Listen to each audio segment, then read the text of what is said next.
Hello, hello. Welcome to Crispy Reviews podcast. I'm your host, Crispy Cody, and this is where we talk about music and I interview artists and all sorts of things. Today, I'm so excited to talk with you about Evan.Zuri.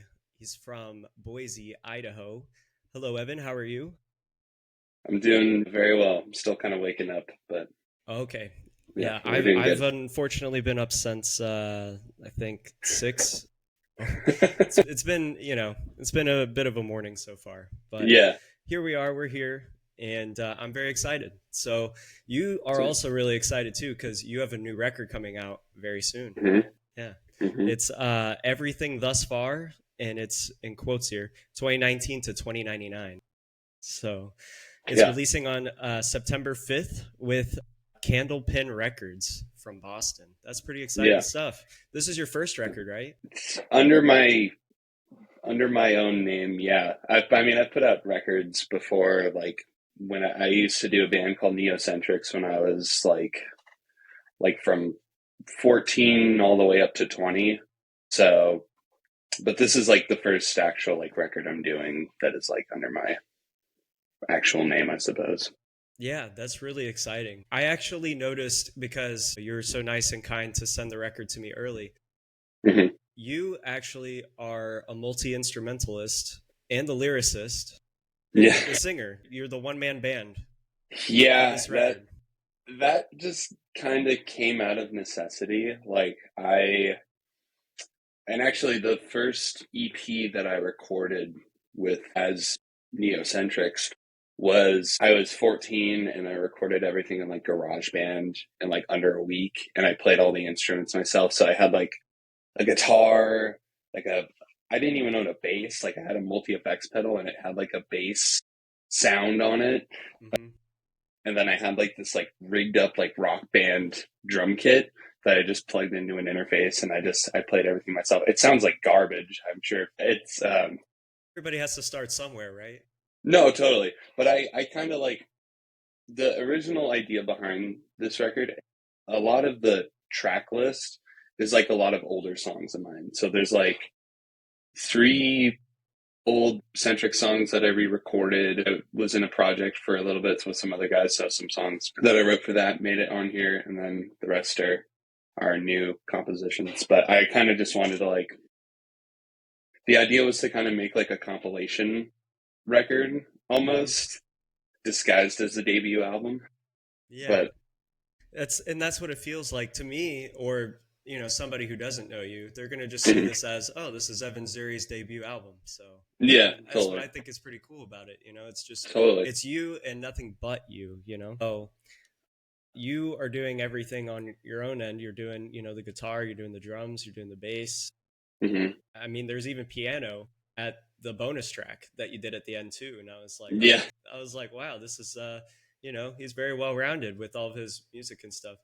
Did you go Well, to thank you. school or are you self taught? Like, how did that come about for you, music? I so I'm 22 now, just for reference. Okay. picked up I picked up guitar. I think it was piano. Yeah. I started messing around with piano when I was like probably in like late middle school, and then started kind of picking up the guitar like around the same time. I actually remember there was a because my dad was trying to learn how to play guitar, and there's this game like for the Xbox. I'm trying to remember what it's called, Was but it it's like you could. Rocksmith? Yeah, it was Rocksmith. Um, so he used to do Rocksmith like pretty regularly, and I remember being one time I was like, "Hey, Dad, can I try out? Like, can I Hmm. try a song on Rocksmith?" And I don't even remember what it might honestly have been like fucking Blitzkrieg Bop by the Ramones, but I tried playing it, and I like, mind you, this is like right when I'm first learning how to play the guitar. So I don't know anything, and I'm trying to play the song, and I just break a string on my dad's guitar, and I'm just like, this is a sign from the universe that I'm not meant to learn the guitar. But so yeah, so I picked up. I'm mostly self-taught. Drums, I kind of also just learned like out of necessity because in Boise, every drummer, like if you're a drummer, you're in like five bands. Like that's That's just kind of commonplace. Like, oh yeah, like if you play drums, you're in a noise band and then a funk band. Like, you're in all these different projects. So I kind of just learned out of necessity. And I'm sure if you go back and find that EP, that old Neocentrics EP, I'm like barely playing drums. Like I'm just doing do do da do do do da, like just really Just basic. metronoming. Yeah. Yeah, basically. But yeah, mostly self-taught. I actually, my day job now is I teach music for a nonprofit here in town. Well, that's amazing. Yeah, thank you. But I just think it's really funny because like I'm not a formally trained musician. Yeah. A lot of it was just like sitting in my bedroom watching YouTube videos of like, oh, this is how you make a G chord, and this is how you make you know, all Yeah. that stuff. I mean, the resources are out there. And, we kind of grew up in a time where there was access to the internet that was a little bit more free in a sense. Totally. Yeah. Nowadays, I know that there's like definitely paywalls on pretty much anything that you're trying to learn something with, Yeah. So I mean, I downloaded the like Fender app back, and you have to like pay to even like just see a chord chart. I'm like, I'm gonna just pull this. Really. Yeah, it's like I just want to pull up a chord chart. So I just went to Google, pulled one up, printed one off, and I was like, okay, so I'll just noodle with this. But It's that's good crazy enough. it's crazy what they're trying to make you pay money for nowadays. It's Like, oh, this unfortunate. is this is readily available information, but you gotta pay money for it. Yep. Yeah, they're going on a different route, and politics is a Yeah. crazy thing to get into. Yeah. Talk more about this nonprofit and stuff that you were just mentioning. Shout out the nonprofit, and who are you It's teaching? Are called they like kids or yeah, it's called Boise Rock School. cool? It's a 501c3 nonprofit. I think it started in like 2008 or so. So it's been going for a long time. But I got involved. I actually am a former student because they offered like summer camps like during the summers. So they offered like a recording camp where you go into like a professional recording studio and you like record like two covers or whatever.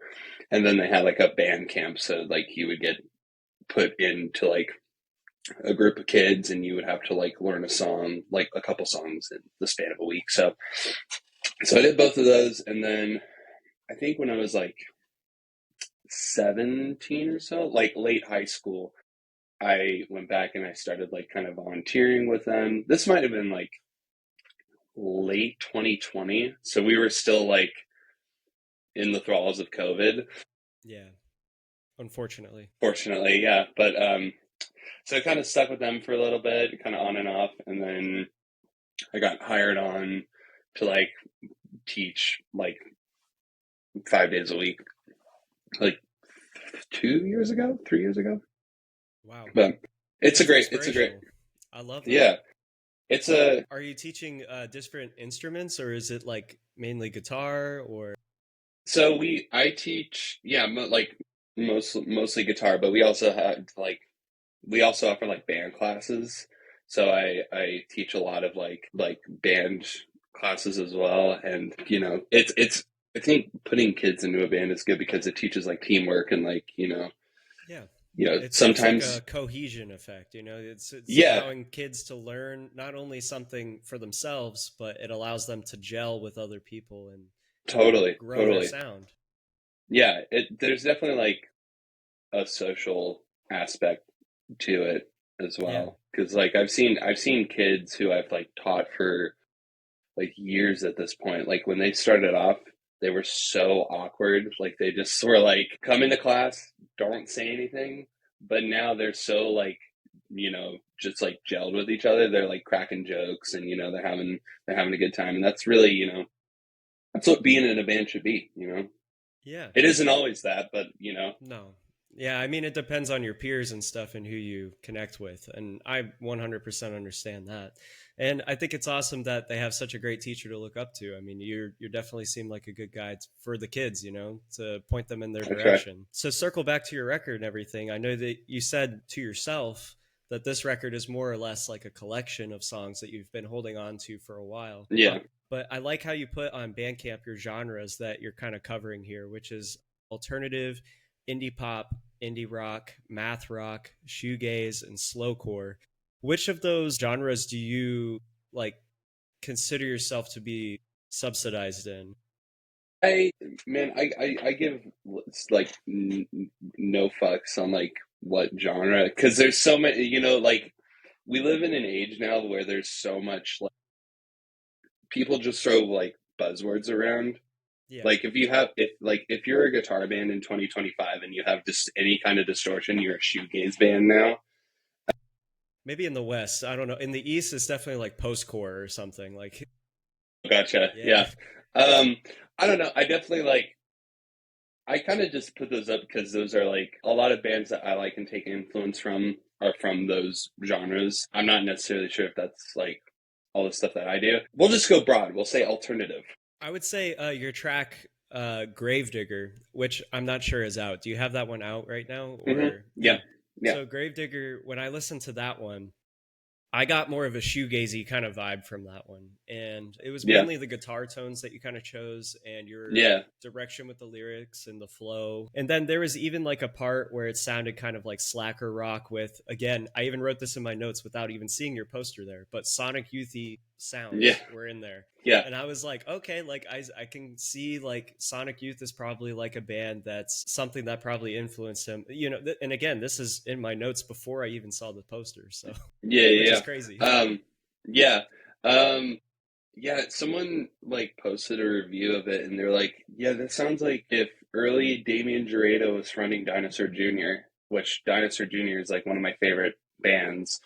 So I was like, massive compliment. And yeah, and again, the Sonic Youth comparison. I like really love like the SST like era like bands. So like Sonic Youth, Dinosaur Jr., the Minutemen. And I definitely like try to kind of incorporate that kind of element of like, Mhm. DIY, punk Yeah. ethos.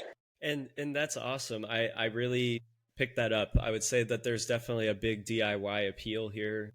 Hmm. And you like what I was saying earlier with all the different genres that you're classifying yourself under, you definitely dabble with a lot of different, approaches in your songs. And like you said, it makes more sense now, that you told me that it's a collection of tracks that you've just held on to. Because when I was Yeah. listening to it, there isn't like necessarily a cohesive theme or anything like that. It's more like I walked into an art gallery and you have many different art pieces and they're all something a little bit different and still uniquely you. Yeah. And it's really interesting to kind of take that all in.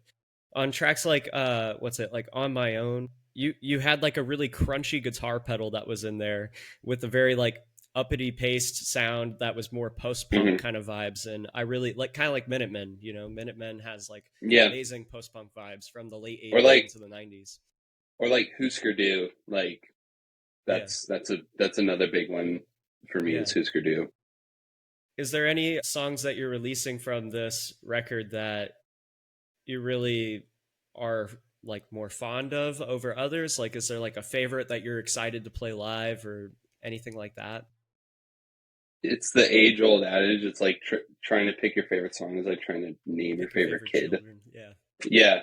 Yeah. I like some more than others for sure, but no, I'm trying to think. I can think of it like in terms of like playing live, because I have been playing these songs live now for a bit. I don't know. Recently, Quitter has been a, I a was big about to favorite. say, is Quitter one of your favorites to play? Only because it has a very jammy instrumental in it. And Yeah. I love when I was listening to it, when I like to listen to music, I'll close my eyes and I'll try and envision one, the lyrics and story that you're trying to tell me, but Yeah. also the pace of the track, the type of instruments and textures that you're offering. What does the vibe kind of give me? And I'm like, immediately picturing myself in like a dive bar, and the dive bar is moving, people are like absolutely like having a good time, and you're just up on stage like giving it your all. And Quitter definitely hits that nail on the head for me, at least. It Brilliant. definitely Yeah. sounds really cool, and how it I love leads it. into Peach Tea as well. Peach Tea was another really great Hmm. track too. I like that one just as much as Quitter. Yeah. Yeah. Yeah. That, which is funny too, because Quitter is like historically, like when like we try to do when we've tried to learn that one at like practice or whatever, me and my band, they're always like, how do you play this song? It's like always like the hardest for them to wrap their heads around it. I'm like, it's weird. It's really cool, but it's really weird. Yeah, you're like, bear with me, folks. Yeah, no, seriously. Yeah. So No, how is Twitter. that? I bet that's a really big challenge for you, because you did everything here. You Hmm. recorded each and every single track. You wrote the lyrics. You're singing the lyrics. Now I you're having to didn't teach other band members. I didn't record every single track. My friend Andy Hagenbrod, who he runs a studio here in Boise called the Chop Shop. He was the only other person I had helping me out. He mixed, mastered, engineered, basically everything recording wise. Andy did, Yeah, except for the last track, the bonus track. I Circle K recorded. cigarettes. Yeah, I just recorded like on voice memos, like on my phone, and I was just like, fuck, I don't need to do like a studio version of this. I was like, this sounds kind of cool. But I don't know. In terms of like teaching songs to the band, like I've done that so much already. Like my first band that I was in, we kind of had like a rotating lineup. So like person would come in, stick around for a while, and then would leave. So I've gotten used to being like teaching my songs. I'm like, all right, here's the verse part, and then here's the chorus. It's not a super challenging process. It is challenging, but it's like not. It's not like pull your hair out. You know, Yeah, especially if they're more experienced and they've, played with other for sure, bands. for sure. So it should be No, quite easy to adapt to, I guess, no, which is and I'm cool. really lucky because I've gotten to work with some really, really fucking talented people Yeah. in my band. So Yeah, shout them very, out. very lucky. That's cool. Leah Swillerup, shout out. He's my guitarist. Shout out Diego Espana. He's my bass player right now. Chase Carpenter. He's my drummer. He's on a little break right now, but hopefully he'll be back soon. But Henry Gibb. Shout out Henry. He's filling in on drums for this tour that I'm doing. So yeah, all really, really lovely dudes. Super awesome, man. I mean, I know that you're really eager because you actually, after you release the record, you're gonna do a record show presentation, right? You're playing like a release party show on the day of the record, right? Yeah, I'm kind of trying to market it as that. Yeah. It really is just like the day the record comes out. This super sick band called Bleary Eyed. Yeah. They're from Philadelphia, and they're kind of like um, Right here. they're super awesome. Yeah, there it is. Yep. But yeah, so very very Donkey Kong. luckily. I got One of my excited when I favorites, saw man. that slide. I was like, "Oh, okay, he's a big fan of video games. Me too. That's sick." Yeah, yeah. I've been replaying the Donkey Kong Country games lately. That's So super cool. And then this is your album art that you have for the record, mhm. everything thus Yeah, far, 2019 to 2099. So, did you do yeah. this, or is this like a friend of yours who did the No, album art? my lovely partner Sarah, shout her out. Shout out Sarah. Yeah, love her to death. She's an artist, so actually, the picture. This is like an actual picture that she drew, like from. It's a picture on your way when you're driving to Portland from Boise, like kind of near like the Dalles or whatever. If you take like a right, there's like this like crazy art museum that's up on a hill, and there's no like advertising for it or whatever. But that specific thing that she painted, it's like I'm trying to remember the exact context, but it was like after either the First or Second World War. I think it was in France. They couldn't have people like model clothes. So what they did was they got like mannequins and they just kind of like made these little scenes with like all these mannequins. So I had a photo of it in my phone for the longest time, and I was gonna get another artist to do it, but then I realized I was like, fuck. I was like, my girlfriend is literally right here, and I asked her. I was like, would you want to do the artwork? And she was like, 100%. I was like, let's go. So yeah, Yeah. and she It did a turned out killer really job. nice, and I was wondering what the story was behind it because it definitely seems interesting. I like how like you were saying, I didn't realize they were mannequins. I just thought that maybe they could have been mannequins, but I just like how Yeah, they didn't have faces. Like there was no defined faces, and it kind of yeah, added totally, some mystery to it, and I think that's really cool. totally. Yeah, and in fact, like when Sarah first started like painting this, she was like, "Should I add faces?" And I was like, No. don't do that." I was like, they're not meant to have faces. And she's like, "Oh, And that's super cool that you do that too. I mean, having something that's more original. Oh, it says right here, cover art by Sarah. I'm so dumb. yeah, there Check you it go." out. Yeah. Shout out Sarah. Shout out Sarah. So there it is. She did the artwork and it looks really good. So good job to her. And I Yeah. thought it was really cool. It definitely captures kind of uh, I would say overall a vibe that you are portraying. The only thing that doesn't fully capture it is the last track, your Circle K with cigarettes. I was like, where's like a thing of cigarettes or something? Like Yeah. Yeah, maybe totally. that would be like on the inside cover or Well, something. well, it's actually funny because she did like a draft of this artwork, Yeah. and she she was like, "I'm gonna finish up that draft, and you can maybe use it for like a back cover." And then, like 5 minutes after she sends me this text, and the painting that she was doing of the draft just like got totally burned. Oh, okay. Like she just accidentally set it down next to a candle, and it got fire. Oh my And gosh. I was like, okay, that actually looks kind of cool though. So, Yeah. um, yeah, I think we're gonna use it for like the like back cover. Super cool. And Yeah, you're going to be releasing physical records with Candlepin. yeah. That's Um, super cool. Shout out Aiden over there. He's been super supportive throughout the whole process. Um, yeah, I think we're gonna do tapes and Ooh, some CDs. cassettes. I think. Heck Oh yeah. yeah, yeah, Yeah, cassettes are booming right now. I think that's super awesome. yeah. Yeah. Well, we'll transition because you were mentioning some of your bandmates, so you guys are going to be heading out actually on tour. It looks like Hmm. probably a week after your record drops, you're going to start in Yeah, SLC. So that's pretty exciting. yeah. Yeah. So talk No, about it's that.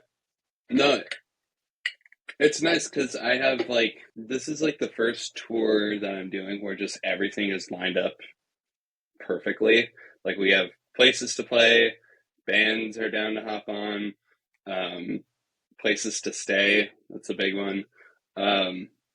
Because like the first tour that I ever did was with Neocentrics, and um, my dad actually drove us like on tour. He had this big like Class C RV um, that he drove us in, and he was like our tour manager.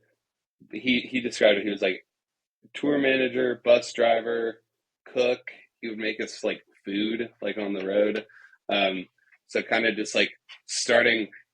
I was started all the way up here basically, and then but yeah, it'll be a lot of fun. It'll be nice to see because I have friends in each of these cities, so it'll be nice to go say what's up. Yeah, that's super cool that you know, at least on your first like tour that you did, your dad was very helpful and stuff and coordinating the whole Yeah, tour and stuff and actually being there for every step of the way. So it makes a big yeah, difference when you got somebody there who's there to help for you, especially someone you know and love so much. So that's big.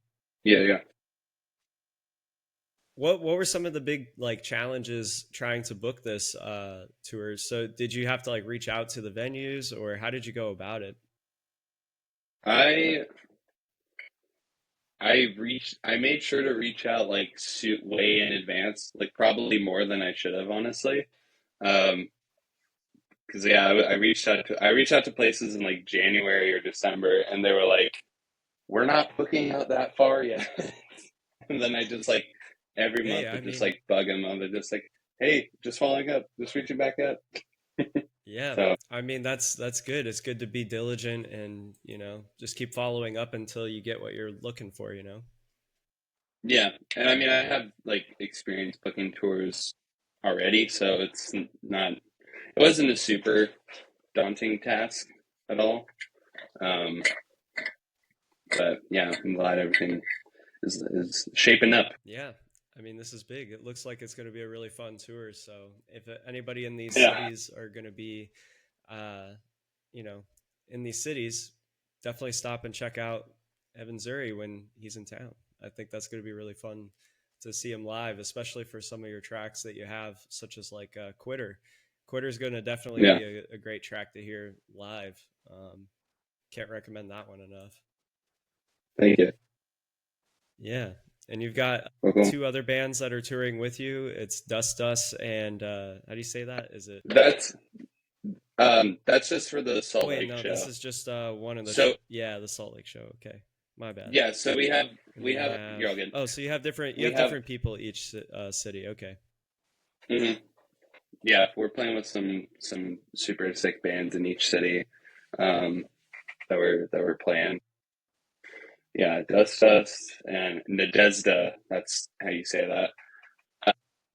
Both super sick Nadezda. Okay. Salt Lake bands. I'm trying to think. Vegas. We're playing. Who are we playing with? We're playing with a band called the Red This Sea, a is band called No LA. Okay. Surprises. Yeah, there's LA. That's Reno right there. Yeah, yeah. So just a ton of super great bands in like Mhm. each city. Also That's some super places I've cool. never So played, like it's yeah. like What like are some of the places never that you've played, never played? like LA.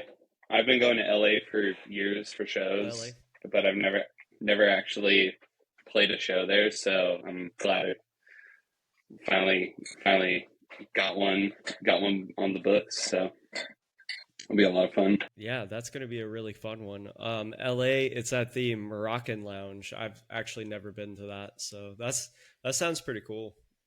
Is it? Yeah, I'm assuming it's like a smaller like dive bar kind of venue. to tell you the truth, I've never been there myself. I hear good things, Okay, but word of mouth. yeah, That's kind of best to go by. yeah. My I a love friend that. of mine who plays in the band Lozenge, they're an LA band. They're super sick.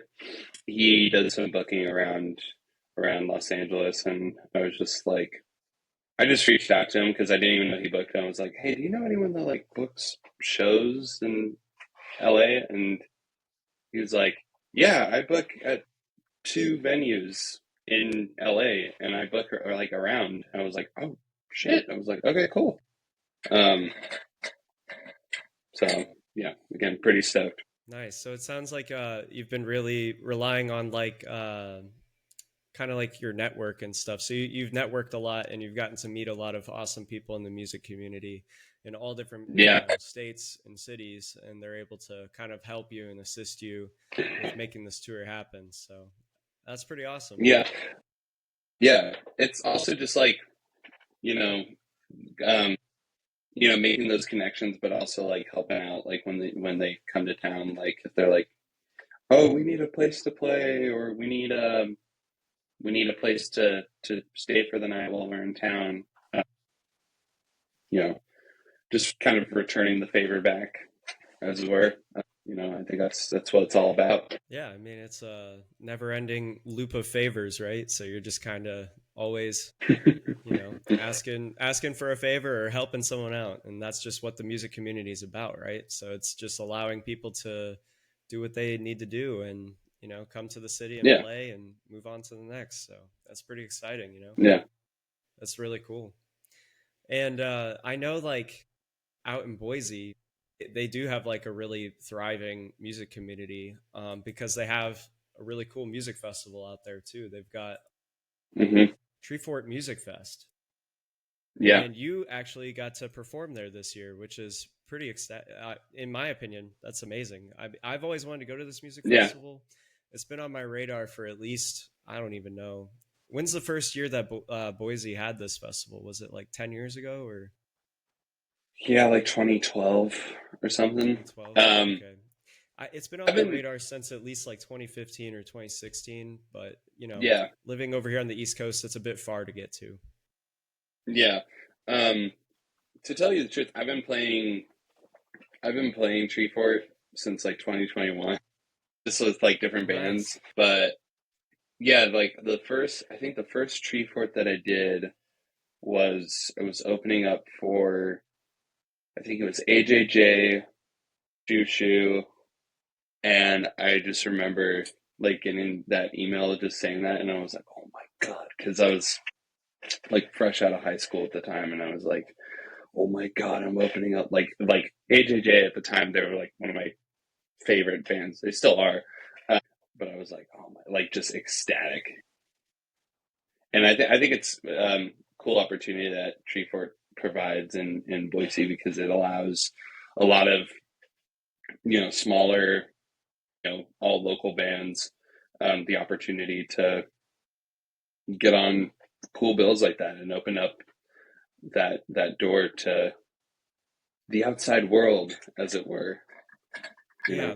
I mean, outside of Boise. they do a really great job by basically like what you were just saying, like not only for smaller bands, even for like medium-sized bands here too, because I Totally. recognize a lot of these bands that are here in the first card section, not the ones that are like the main highlights. Obviously everybody knows the Yeah, bands in the main highlight, but yeah, the yeah, lower first card, I recognize a lot of these names, but to a majority of people, they've never even heard of, like, say, the Bug Club or, right.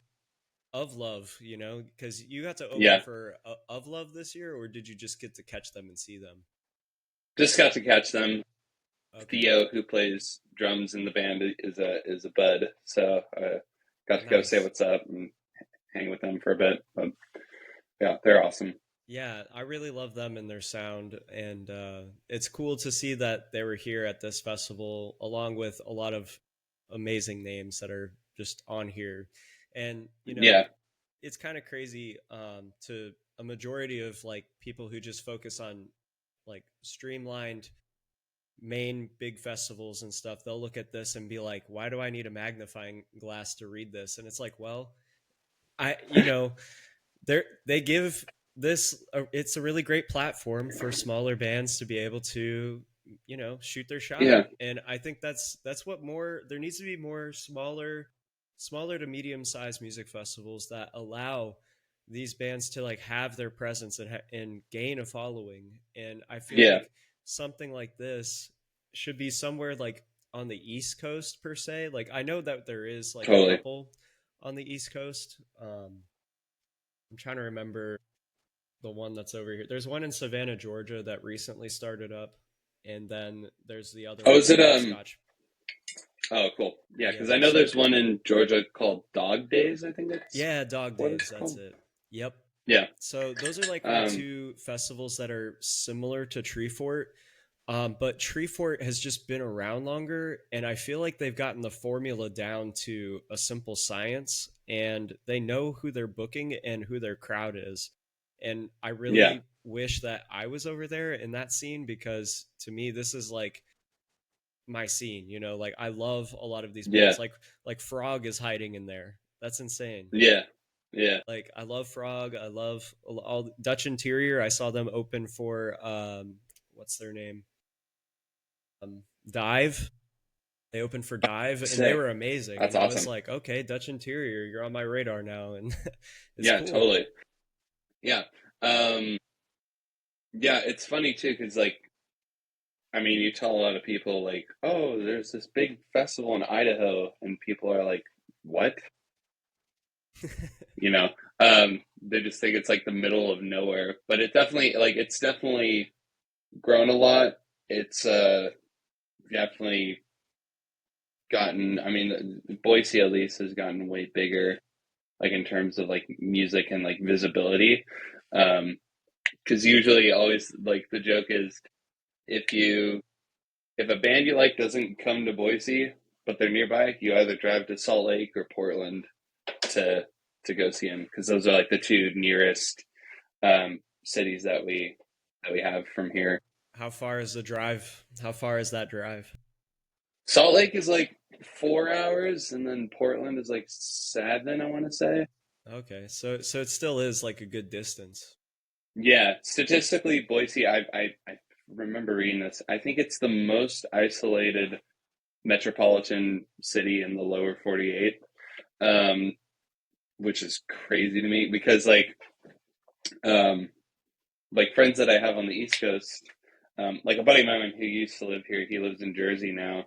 Um, he drives over to like New York and like Philly for shows all the time, and I'm like, how far is the drive? He's like 2 hours. I was like, oh my god. Yeah. It's even worse here in Florida because a majority of artists won't even drive south. They'll just stop in Atlanta and say, "Okay, we're going north." And it's like, "Well, what But about yeah, Florida?" don't even. Yeah, they don't come to Jacksonville. They don't go to Orlando, Tampa, Yeah, Miami.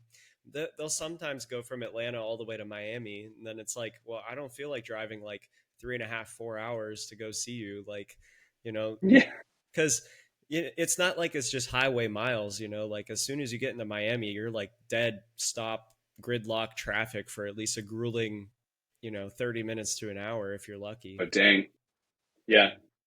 So that's See, why I I've was never been to curious why Florida to before, ask. so Hey, there you go. Maybe you can tour over here sometime in the near hopefully, future. Yeah. Yeah. Well, that's really cool that you got to, participate multiple years in Treefort. yeah. I just followed you because I saw that you were talking about Treefort and you were playing Treefort. What I always like to do is Treefort will post their, list of bands, and I always go through the list and I'll look up almost Hmm. every single artist and whatever clicks. And you were one of the ones that Nice. I found, and I was like, okay, I like this guy's sound. He's got a really cool grungy, Sick. like 90s grunge kind of sound. And I think it's really Yeah. cool because in today's day and age, like there's a lot of I guess nostalgia towards that sound lately Yeah. Oh, yeah. with Yeah. bands like Pavement that's like randomly come out of nowhere, and they've been around since like the 90s. People Yeah. just discovering them like, oh, well, I heard their song on TikTok or whatever, and it's just like, Yeah. okay.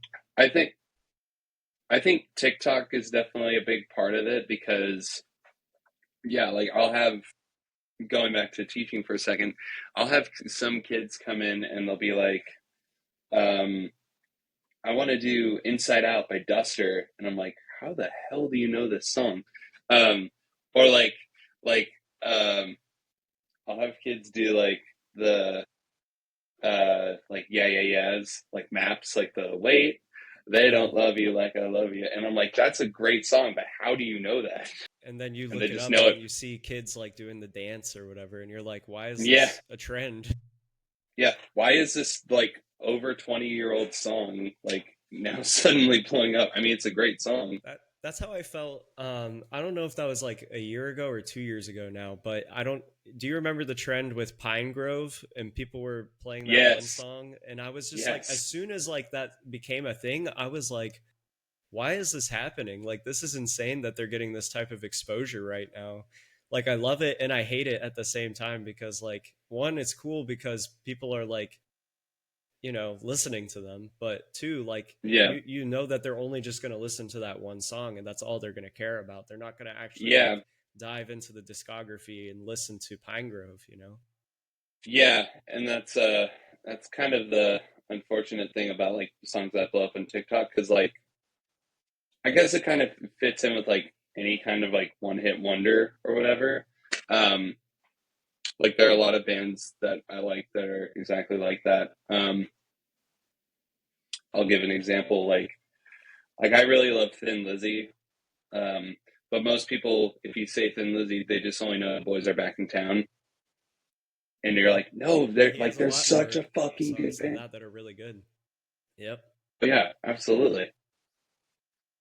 Yeah. So, but I mean, I try to like when I teach kids, I like try to like encourage them, like, hey, go check out, like if you like a song, go check out, you know, more of the bands because um I think it was funny too at the Pine Grove thing because like the lead singer just like posted on Instagram. He was just like, "Thanks for doing the dance," and he was just like super confused. Yeah, he's like, what is this internet thing doing today? Like, why Y- is it, yeah, totally, why is this trending? totally, Yeah. yeah, It's definitely a weird phenomenon. I mean, we're kind of out of I think it's called like monoculture is what people are calling it now, which is where like you only used to listen to like TV and the radio and stuff like that. But now since like the internet is the main like source that people use nowadays, nobody watches like cable TV or listens to the radio anymore. There's so many different avenues to like watch or consume media, I guess you could say. I'll broaden the term to consuming just overall media, but yeah, then you have, I guess you could say, the monoculture that's kind of happening on TikTok, which is where certain random songs just all of a sudden become popular, and it's almost like it's a radio, like TikTok radio or something. yeah, I'm There's probably a totally, playlist out there called that, and it's just probably, songs that are like circulating that people have enjoyed and decided to make dances to, or represent it in some certain totally, way. yeah. The reach definitely, I think, has expanded more. Yeah, again, because of the internet and um, because of apps like TikTok. The only person I know that still listens to the radio is my mother. Like if I'm ever in the car with her, she's blasting like 80s like rock radio. Yeah. Yeah. But I think TikTok apps like TikTok have done a good thing because it's introducing a whole generation of kids to bands like Pavement, like um, Duster, yeah, yeah, yeahs. What was the other song? Like that song Duvet by Boa. Like Boa Hmm. is a super sick band, and Yeah. they kind of blew up. Boa. Yeah, yeah. It's B and then Yeah, it's like a hyphenated O and then A. Boa. yeah, Yeah. I yeah. know who you're Like talking they're about now. super sick. Um, They're actually playing a lot of music festivals this year. They were playing like Lollapalooza and stuff, and a lot of people were only there just for that one song. And then as soon as they played it, everybody left. And yeah, it's like, yeah, can people just it's like like dig a little deeper and learn who this artist is and stuff? Like nobody wants to go yeah, beyond the surface, I feel. It's sad. yeah. Um, the other kind of negative thing I feel like is like it's the culture we live in now is like a lot of just like pick and choose. So it's like, okay, I like this one song, but I'm not gonna listen to anything else by this one artist. You know, a Yeah, and I think it's a little bit. huge disservice to the artist. It could be even like yourself or even bigger named artists. Like it's a big disservice to them because they have this giant catalog of music that they've just been working on year after year after year, just making Yeah, music, doing what they love, and only just to listen to the one song. I feel like yeah, it's a little sad because then at the end of the day, it's just like I was saying, like these artists end up at Lollapalooza, such as like DJO or Joe, how he hmm, pronounces it, and everybody only yeah, wants to yeah. hear that one song, which is the when I'm back in Chicago, I feel it, and Oh yeah, yeah. as soon as he plays it, everybody has literally it was just a sea of phones. I watched the entire like live stream of the event, and everybody just had their phone out for that one part, and then as soon as it was over, everybody left. And it's just like you're doing such a disservice. Like I don't know. Yeah, It's yeah. wild. The phone thing also. Like I feel pretty fortunate to like because I've been to a lot of not a lot of festivals, but I've been to enough. I haven't seen that where it's just like a sea of phones. You know what I mean? I think I saw LCD Sound System in Salt Lake like a couple of years ago, and They played here that was too. the only time They played at they did. Candlepin. That's what Yeah. that's where I saw them. Okay. Nice. Yeah, and I think that's the only time I've ever really experienced that at a concert. Oh, Like the just phones. see a phones, and I'm like, oh, this is so cool. I'm like, you know, like I get wanting to, share it for later. But like when you're recording a whole set, you know what I mean? Like Yeah. it just kind of like it takes you out of the moment. Like, if there's a yeah, yeah. But like, It blocks the view. You can't see the stage, and it's just like you have your arm up. You're not doing anything. You're just like this. well, that like blocking that doesn't even bug me because I'm 6'5", so I block everyone. Oh, damn. Like I try I'm not the to. guy Like I behind feel you saying, "Hey, buddy, can you take a few steps back?" I know. Yeah, yeah.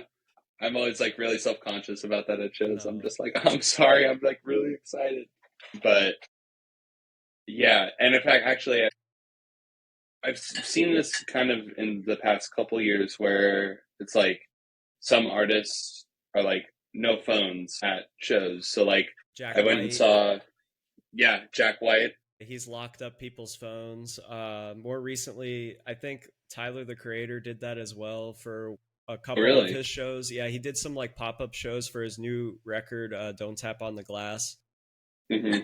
and you had to like put your phone in a Ziploc thing. I'm Interesting. trying to remember. Yeah, There's a lot of artists that are going that direction now. yeah. The only two shows I've seen that have done that are like, yeah, Jack White, and I think I saw Bob Dylan, and Yep. I feel like I remember that being like a requirement, like no phones. I think people just like at concerts need to develop more like self discipline. You know what I mean? Like Yeah. just like because I totally get it. Like I'm guilty of this. I look at my phone too much. It's what But like, we've like become but accustomed to. yeah, but just like putting away just for a minute because I grew up like not having like that access to technology. So Yeah. I know what it's like.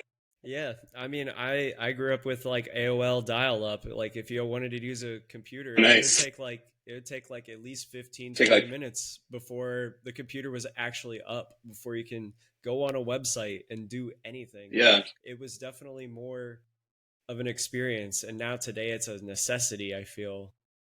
Hmm. And with people constantly just online and doing it. I mean, it's kind of why, circling back to like what we were saying, like all these people that are discovering artists from like the 90s and, maybe even Hmm. beyond that. It's people who are revisiting older media, such as, 90s music or movies, even, or TV shows. Hmm. And they Yeah. almost like romanticize over the fact that, you know, they just like the phones in those times, it was literally like you couldn't like bring it anywhere. You didn't have Right. service. Yeah. You literally had to have a landline, and or you could use a payphone. And that was the only way you could communicate with people, is to hope that they pick up. And if they don't pick up, you just leave a voicemail on their answering machine, right? And you Hmm. just go about your day doing whatever that you're doing. And people like Yeah. romanticize over that Y2K, the whole Y2K movement and stuff But that yeah. people are Yeah. so Yeah. crazy about lately. And I don't know, I find it really interesting that more and more people are kind of like talking about it. And it seems to be healthy, at least, that we're talking Yeah. about it, and that more and more people are recognizing that, maybe we shouldn't rely on technology for everything. Yeah. Because it's like AI. I know that's a big worry right now. I actually like a couple weeks ago I was teaching a summer camp, and I usually try to have kids like, okay, you're gonna perform like 2 to 3 songs. Two of them can be covers, but I want you guys to like try writing an original song. This kid, he walks up to me and he goes, "Can we use ChatGPT to write the lyrics?" I'm like, "Absolutely not." Yeah. Um, If I I'm was like, you, I would literally just be like, "All right, everybody, this is a basket. You're going to put a post-it note with your name, write your name on this post-it note, stick it to your phone or device that you have, stick it in this basket, and it stays right here. Nobody's allowed to get that's their phone." smart. That's what I would That's do. smart. I would just be like, you don't need your phone for this. You just need to pay attention and listen to your peers and listen to yourself and just Yeah, go with it. yeah. And I try like that's actually really smart.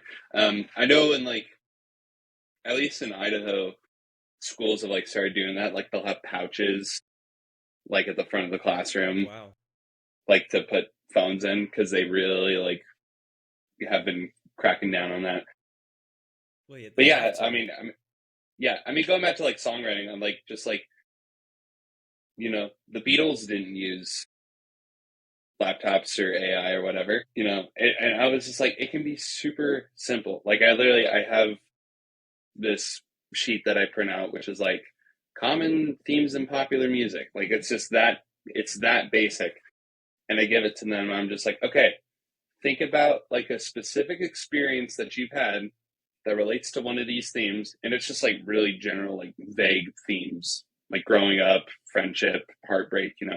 Um, I'm like, pick one of these themes, think of an experience that you've had that relates to that, and then write just details around it. Doesn't have to be super specific, you know, um, but just trying to like get that Get the creative creative spark. juices like flowing, because Totally. yeah, Yeah. because I feel like most people, because when they're living in the present moment, they're just, they're little addicts. They just want to check their phone, or they want to, I don't know, play phone games, or who knows. Yeah, I totally. don't know what kids are doing today, honestly. Like, I'm not around. Like, you would know more than I would know. That's what I'm trying to Yeah. say. I And I like, also I feel like that's definitely a big challenge for someone like you to have to go through that to get them to focus long enough and think freely for themselves. I feel like that no, that totally. that enough, like thinking. I saw an article recently, and it said basically the whole outline of the article was that thinking is no longer free. You know, like Mm, if anybody wants to get interesting. a question answered, they immediately can ask like Chat GPT, or you can use Google or any of Right. these other Yeah. things and stuff. And nobody wants to think for themselves anymore, because we as like human beings, in the article how it said, is that we're always looking for the quickest and fastest result. And if we have it, we're going to always aim Yeah. for that. We're never going to go the roundabout way. It's kind of like how we were just saying about phones. Like, you're not going to put your phone down and buy like an iPod. You're not going to buy like a car, GPS. You're not going to go buy, Right. all Yeah. these individual products that is now a phone. A phone Right. today is a collective of many different things. A calculator too. Like, Right. you Yeah. could like, I could put out on my desk here all these different things, and then you're just pointing to this and saying, well, I have all that on this. Right. Yeah. And it's like, why would I use all of this if I could just use this? And that's like the direction that we are doing. We're like letting go of our freedoms and our safety because of convenience. Like, convenience is Yeah. what we want. It's the most streamlined thing to get to the fastest result that we're looking for, and Yeah. it's like destroying humanity, I feel, all at the same time. Yeah. Um, So it's interesting. yeah. That was a little bit of a philosophical rant, I feel, for a second. No, that definitely was, but I mean, kind of going back to what you said, like romanticizing the past or whatever, because I feel like some people, I feel like, do definitely romanticize the past, and they're like, oh my God, things are so bad now. Like, I want to just go back to decades past, Yeah. And I think, like, was it really that better? Because like a lot of people, like, I feel like romanticize like coming out of the 50s, like into the 60s and 70s, and they're like, oh my gosh, that was such a great time. Like, I want to go back to that. And I'm like, it really was not that great of a time. I mean, like, you know, Yeah. I think my whole perspective on it is like, you can choose to look at what's going on as like good or bad, whether it's like the world or like politics or whatever. There's definitely bad stuff that happens in the world. I think there's always been bad stuff going on in the world. I think I think a big part is just like how you handle it, how you choose to handle that frustration, whether it's, through the arts or whatever. Yeah. I'm With going to music. right, totally. I mean, there's so many like, fuck, like go back to like the 80s punk stuff, like Dead Kennedys, and then like Rage Against the Machine. There's so many like political, you know, Yeah. Even you up know, to today, there's plenty of artists that are out there writing about things that are going on right now. And totally. Yeah. You know, it's wild. And I think you're right. Like, there's definitely a nostalgia that's kind of focused on the good of what it was, Yeah. and media Yeah. definitely likes to skew it to make it look good as well too.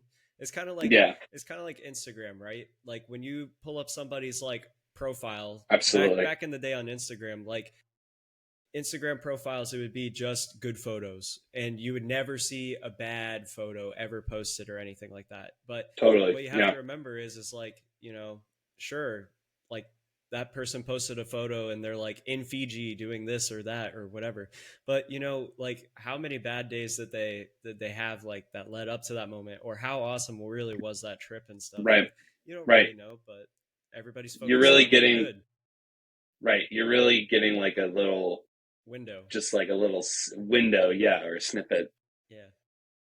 Yeah, I've contemplated before just like deleting social media because I definitely see that it can definitely be like a hellhole. Yeah. But I feel like Or if you're or like what you're saying, you're focused on the bad when you're saying that. But how I see Instagram now, because I used to see it like that. That's how I used to look right, at it. But now I don't look at it yeah, like that anymore. I look at it as there's all these amazing artists, there's all these amazing people that are out here that yeah, are not necessarily like in one community where I can access them and talk to them, but they're all here using this hub. So why am I wasting my time like looking at reels of people doing stupid things and whatnot and watching the world go into a dismal chaos when I can just yeah, look up all these bands and stuff and network and talk to them and, right. have a podcast And and have I something think good. that's I think that's just history kind of like not necessarily repeating itself in a way, but like you know when bad stuff goes on, people seek community, people seek art.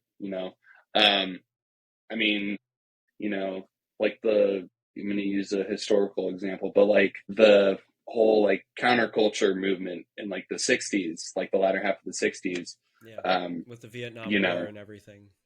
right, totally. So Yeah. yeah, I think there's definitely always been that need for like, like we were saying, like there's, Contrast. you can, yeah, there's like, you can easily, it's really easy.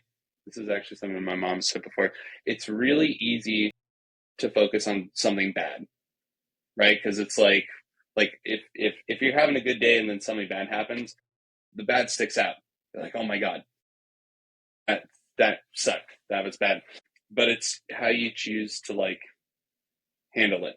You can either let it wreck your day, and you can just be like, okay, that was a bad moment. I'm not gonna let that ruin my day. And like you were saying, like I think that's a really great way to look at apps like Instagram and like social media. Is like there's a really, there are really cool people, not just where I live, but like around the country, around the world, that are, probably in this a similar position that I am, who are, choosing to, you know, do something with that frustration and channel it into their passion, whether it's music or film or art or food, So I really like that view a lot. Yeah. And it's always good to remember that there is a contrast, and you could apply it to almost any type of scenario. Like even with the news, Totally. like if you just turn on the news, it's going to be 80% bad, and then Yeah. 20% they'll throw in like a random good story just to keep you like be, oh, like that's nice that they donated puppies to this place or whatever. And then it's like, okay, well, Yeah. now there's this And then mass we're back to the murderer. murders now. Yeah, yeah. Yeah. There's this mass murderer who's I don't know, killing bananas. Right. Totally. Yeah. No, I definitely have tried to like, because in Idaho, there's actually a couple hours away, there's a town called Moscow, and there was a pretty like severe, like there was a murder that happened up in Moscow. Like four students at a college up there It's were awful. murdered, and yeah, it's terrible. And it's there was so much like local news going on about it. I just was like, I can't, like I literally can't watch this because it will just drive me crazy, and I'll just like you know Yeah. But then you just have to remember that, like, at the end of the day, what, you can ask yourself and say, what was the reason and why? Or you can just say, like, something bad happened. I feel sorry for those people. And, you know, you just got to look over Yeah, your move shoulder. on. You still have to go and live your life. And that's why it's Yeah, very totally. important to always like look over your shoulder, know the people that are around you and stuff, and be aware Yeah, of whatever situation you're in, yeah. because a But moment can turn bad pretty quick. yeah, I mean, I definitely, I try to like stay up to date on like what's going on in new stuff, but I like try not to get super like hyper fixated on it. Fixated, yeah. Does that, because I feel like everything nowadays, I mean, unless you're listening to like NPR or whatever, everything is like very opinionated. Hmm. And So like if you commercialized. go and commercialized, yeah, exactly. Yeah. Like if you go and watch like CNN, whenever you're gonna get a very like left leaning opinion. If you go watch Fox News, they're all on crack. Yeah. So it's a fine line, but It's the world we live in, man. That's what's happening. it's choosing to let that in, you Because know. you have to remember that the news is just media, they're trying to make money. It's a business, Hmm. so they're going to sell you Yeah, and spin a story however they're going to spin it. And it's what's interesting, that's what hooks people's attention. And usually, like you said, people hyper fixate on the bad. They want to read the bad. They want to figure out what happened, what went wrong, and how can they protect themselves and keep themselves safe and stuff. and And you I just have to remember, like, that's not going to apply to you. Like, you're fine, you're safe as long as you're totally, looking over your yeah, shoulder, taking care of yourself and your family, your friends. You're fine. yeah, yeah. I mean, I definitely have been like, um, victim to that, just like hyper fixating and just being like, thinking about, stuff that has happened in the past that has been bad. And I'm just like, it makes me anxious and just like, sad. But then I think about, oh my gosh, there's been so much good stuff that's happened too, you know? Yeah, Um, and it's kind of, it's kind of a cliche, but it's like the good kind of outweighs the bad, you know? Like, hey, it's a I did go, balancing act. yeah, like I've gone through some bad stuff in the past, but, um, at the end of the day, what I chose to do with that, I chose to move forward, not let it, but, bog me down. And um, I feel like same goes with like, you know, like we're talking about like news, like you can choose to let the weight of the world bog you down, or you can just realize like, okay, today's just another day. I'm gonna keep moving forward. I'm just gonna do my thing. You know, try Yeah, to try to be nice wherever I can. that's why it's important to protect, yourself, and what you're watching and what you're consuming. Like, it's important to like protect like what your mindset is. And that's why it's so like, to wrap up like what we're saying, like, Hmm. kids Yeah, uh causing so many issues and problems and things. And it's sad because they're just making these profiles and they're witnessing things on the internet that they shouldn't be witnessing as of yet. And yeah, it's the most amount of information any human has ever experienced at any point of time in history. You have to yeah, like stop and absolutely. think about that just for a second and say, is this really right that kids have all of this information right now? Like, maybe they should just focus on the fundamentals. It's kind of like opening up a Right. science textbook and learning like physics for a moment and being like, oh, Newton's law, Yeah. things fell because of gravity, and Or just even like closing your laptop and just like, I need to go outside for a little bit. Like I just need to, yeah. And I feel like I've like done more that and more before. people are recognizing that and are starting to go that direction. And I'm curious to see like how that plays out in the future. I feel like Totally. maybe, to end on a good note, maybe there is hope. Maybe we'll put the damn phone down and we'll pick up a I cassette player and listen to some really good music that's a full album instead of one song. Yeah. I mean, I'm optimistic, Yeah. because, people like I said, tend to focus on the bad, and they're like, "Oh my gosh, like we're at the worst point right now." I'm like, "Well, if this is the worst point right now, can't get any worse than this." So hopefully we can keep going up. Yeah. Hopefully things get better from here. Yeah. And that's I think we'll wrap it up. I mean, I So hope that things do get better from here. And it is, because you've got a brand new record coming out. You've got a huge tour that's going to be happening on the West Coast, which is awesome. Making some yep, fabulous memories with some friends, and yep, hopefully yep, new fans and friends too that you'll make along the way. So, totally yeah, I hope you perfect. have a really good time. And thank you so much, Evan, for coming on. I greatly appreciate it. Yeah, thanks, Cody. No problem. All right. I've been Crispy Cody, and this is Crispy Reviews Podcast, signing off. Thanks for watching.